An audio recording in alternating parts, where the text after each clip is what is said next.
Labi je u redu, super, mogu malčice da se ubrza vrlo malo.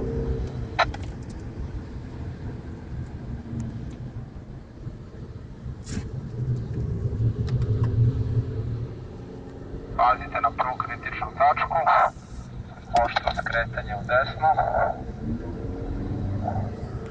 pa produžena desna krivina.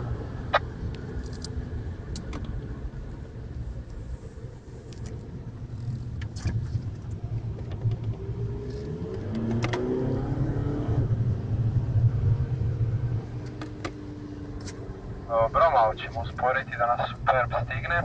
Sad Superb, kad skrenete iz te oštre leve, ispravite točku, ajmo gas, odmah gas. Gas, gas, Superb, gas.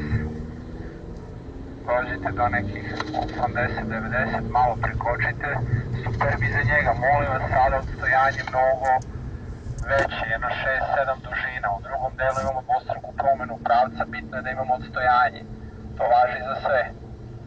Usporite ako je neophodno.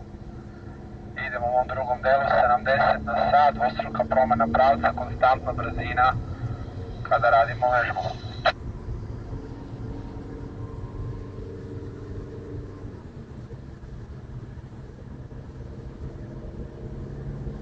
Posle dvostruke promene pravca možete malo ubrzati opet.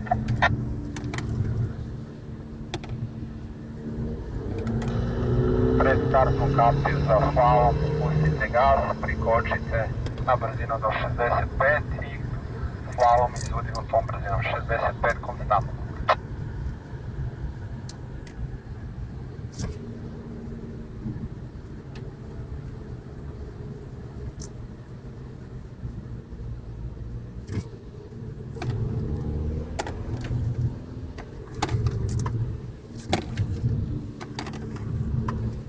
To bi bilo to, vraćamo se na početak.